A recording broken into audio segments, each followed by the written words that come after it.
Hello, and I am back People. here on the channel.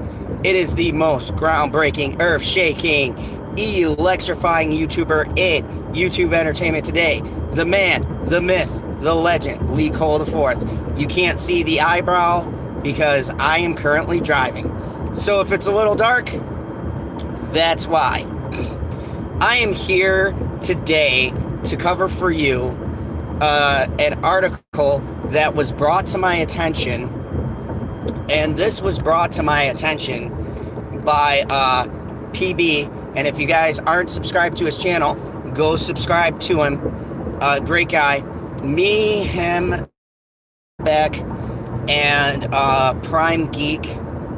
And I'm sorry if I'm forgetting anyone, but there's so many people I sometimes forget people, and I apologize if I forget you. He brought to my attention a funny article that I wanted to go over really quickly. A funny article that was about a certain situation within the Forbes magazine and their stellar reporting. Talking about apparently how my favorite movie in the world, my absolute favorite film, the film I love above all other films, Captain Marvel,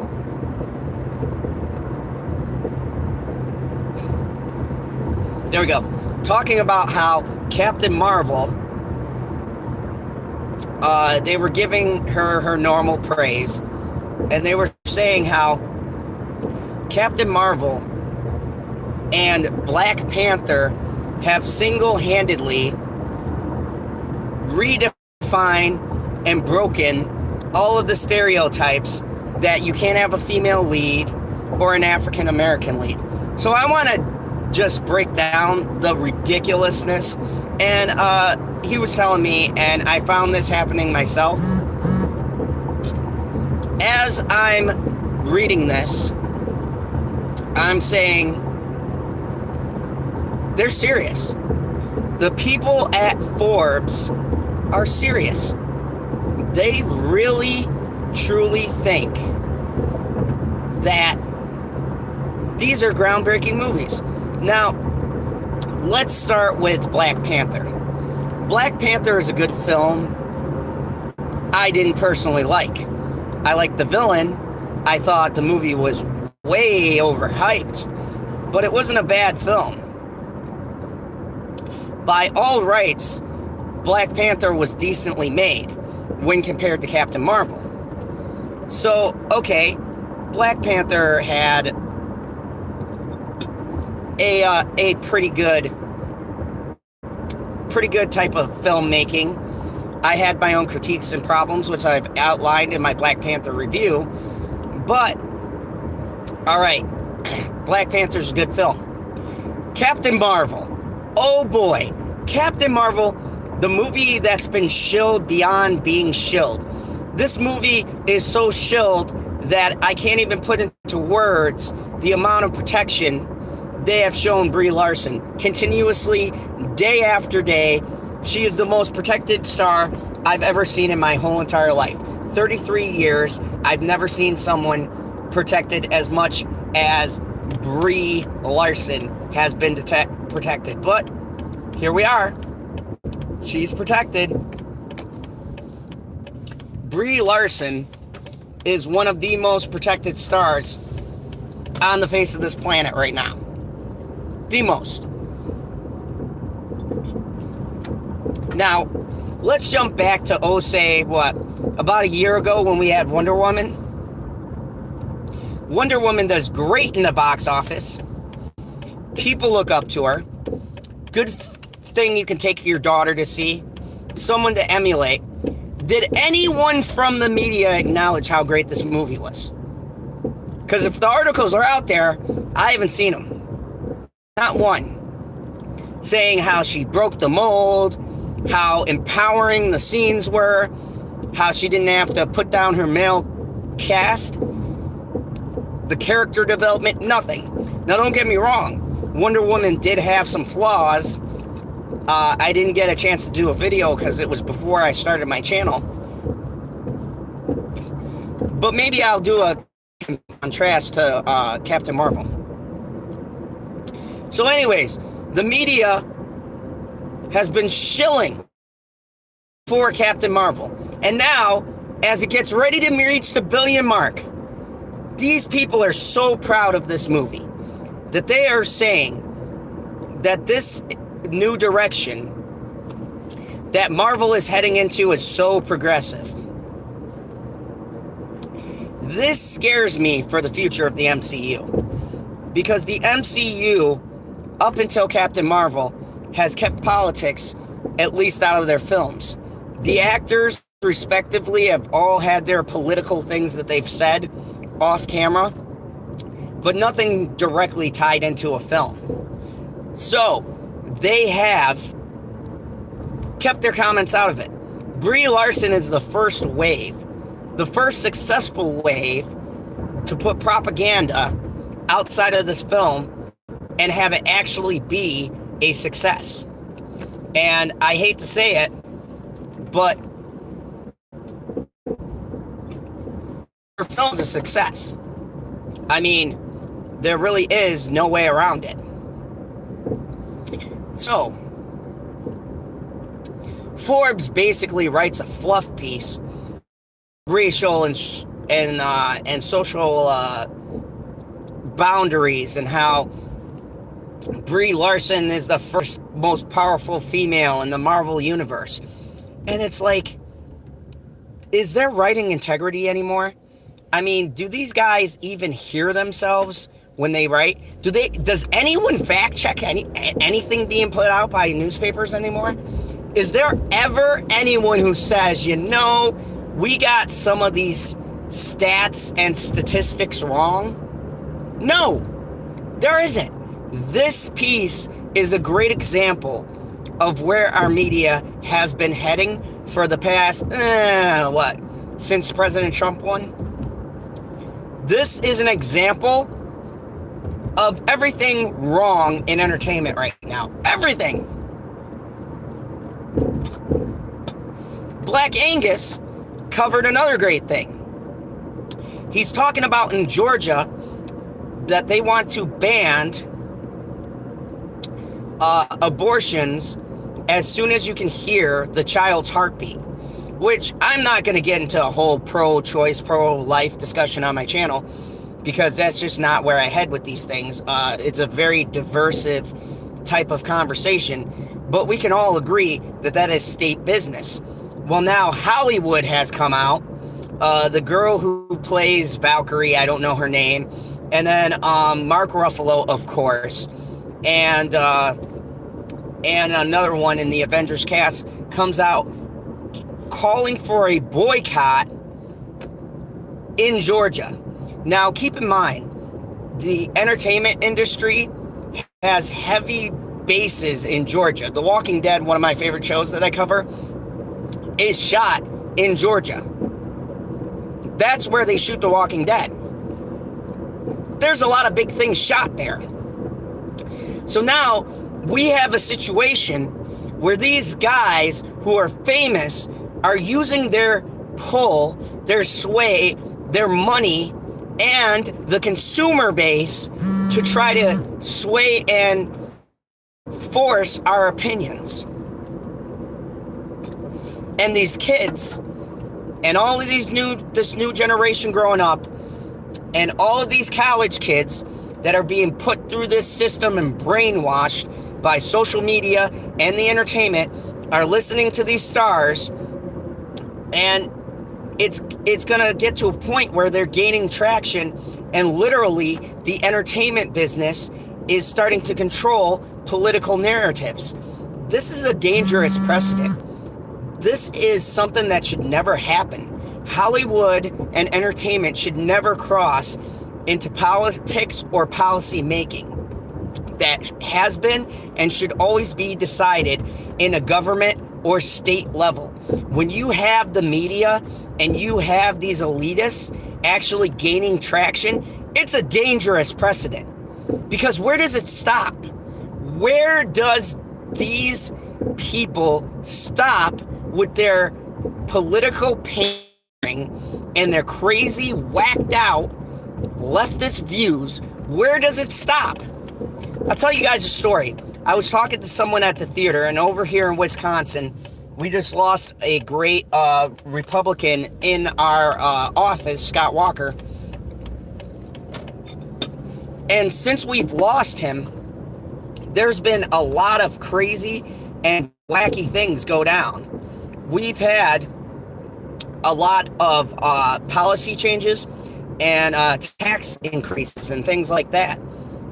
And this is to my point.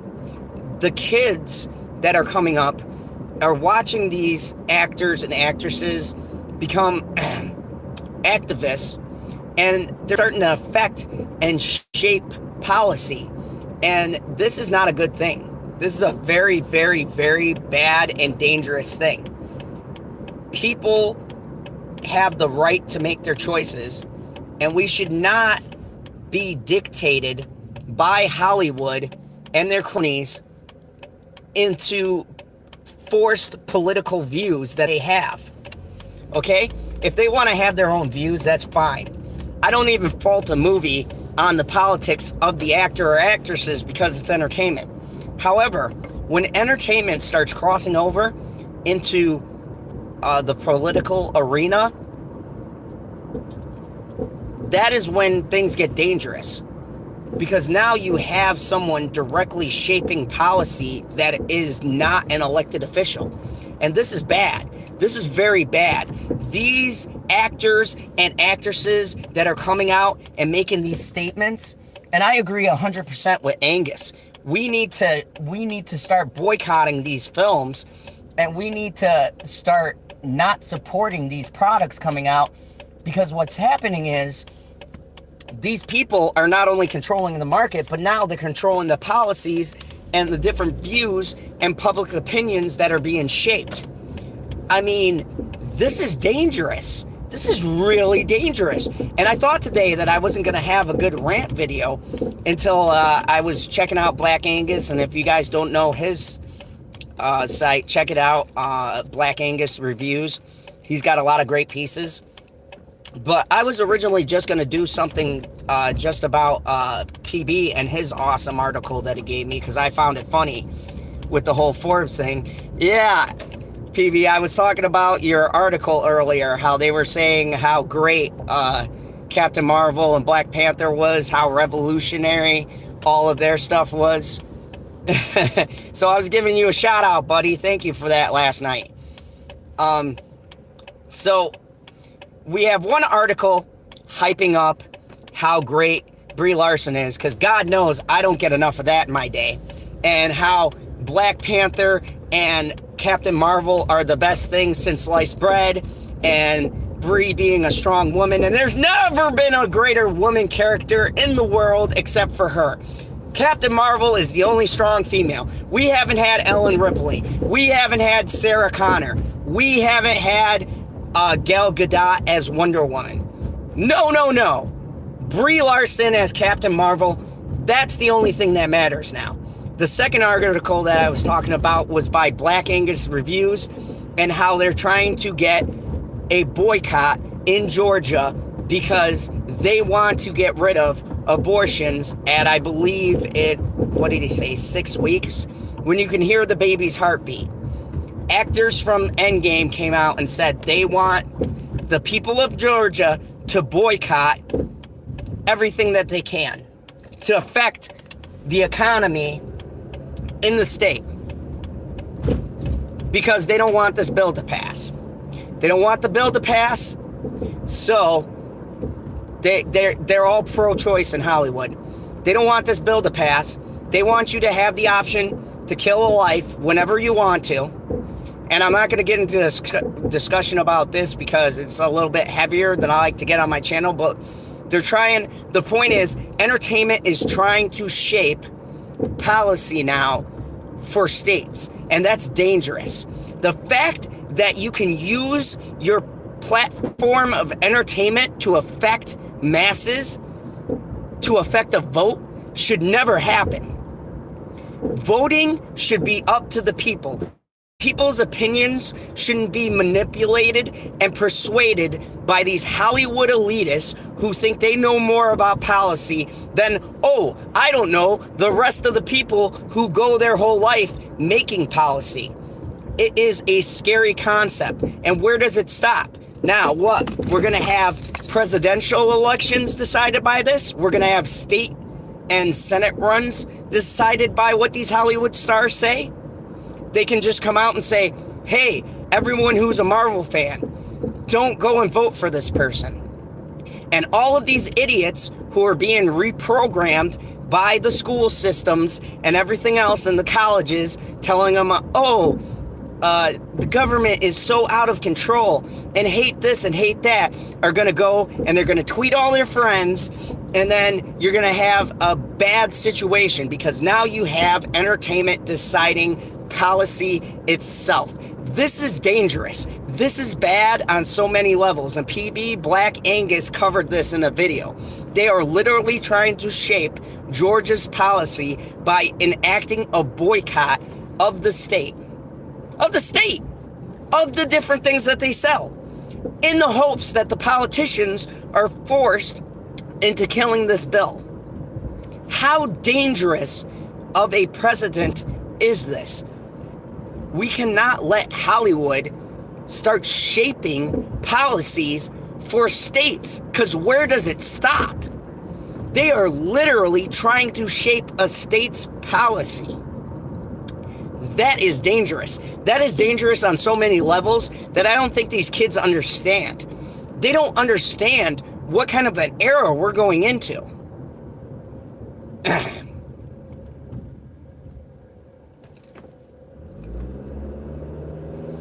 Yeah, I know, PB.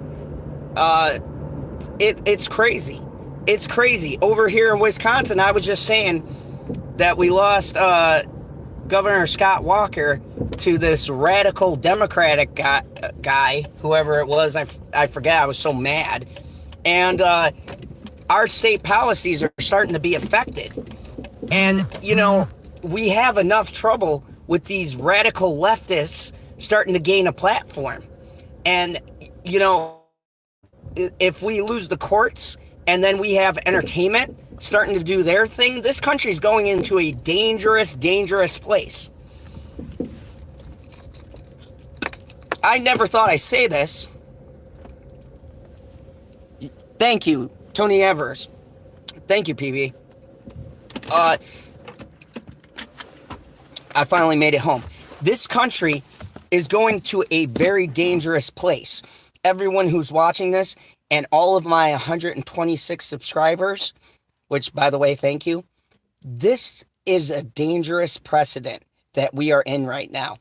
For a while, everyone, including myself, and that's a part of this community, thought it was entertainment. But PB, I know you're in chat. Me, you, and Shellback and everyone had a good discussion about politics.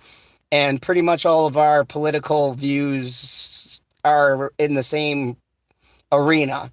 And this is stemming into politics. And I said I'm not going to bring politics up on my channel unless it affects entertainment. But entertainment is now affecting politics.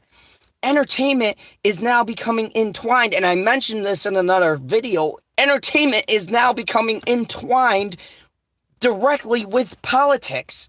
They're promoting it in their movies, and they're now trying to affect the states and government itself. And that cannot happen. These guys are not elected officials, okay? These guys just happen to be movie stars that got rich and famous off of roles and think now that they can use it for their whacked out activist ideas. You want to be an activist? That's fine. Do you, brother? But there is a point, and there's a divide, and there's a way to do it, okay? And I don't know how long this stream is going to be, so brace yourself, but this is an important topic.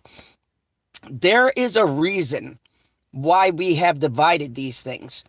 because there's always been a two-party system. There's been the Democratic and the Republican system.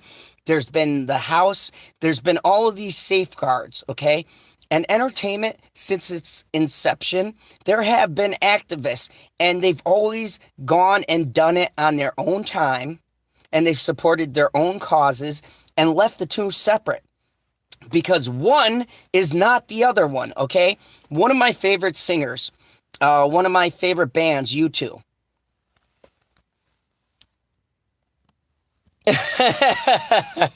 Yes, Brie is the worst thing to come out of this. But, okay, one of my favorite singers is Bono from U2. I love Bono, and Bono is interesting. Even though I don't agree where his politics lie, he's always been the type of person who saw both sides. This is a man, Bono's so cool. This is the man who met President Bush, or George Bush Jr. He met Bush Jr. and sat down and talked with him, okay? And had a logical, philosophical talk from how I hear it. I read this article. Bono has done things with his money separate from his entertainment life. Right? He's gone and he's helped children and all of these great things, but he's kept it separate from the entertainment. And he's never used his entertainment as a platform for messaging.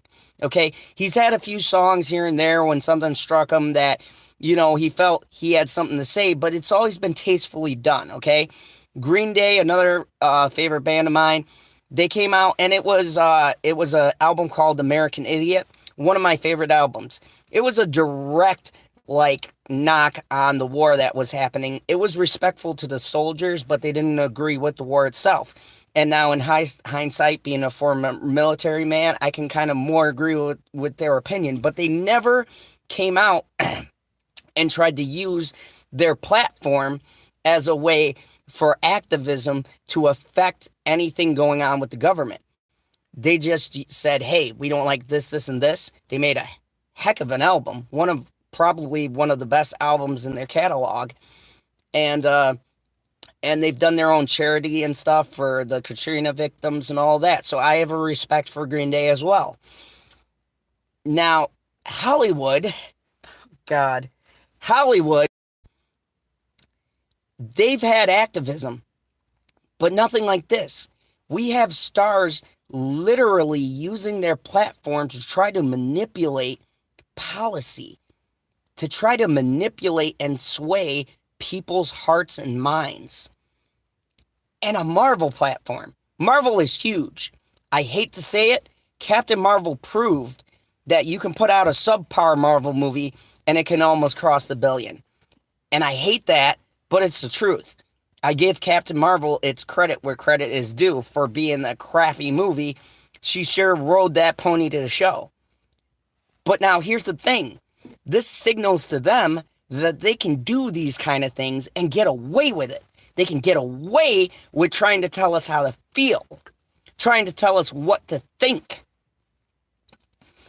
And I called this. In my Captain Marvel review, I called this. I said, you watch, if this movie is a success, they are going to push this narrative harder, faster, higher. Okay? That's what they're doing right now. Captain Marvel in their mind was the success that they wanted. They were nervous. When Rotten Tomatoes went down in flames and all that, they were nervous. But once Captain Marvel started crossing that threshold, now all these shills are coming out. They're all coming out of the woodwork, and they're all talking about how they always knew it was a glaring success. Oh yeah, you thought this movie was going to be successful?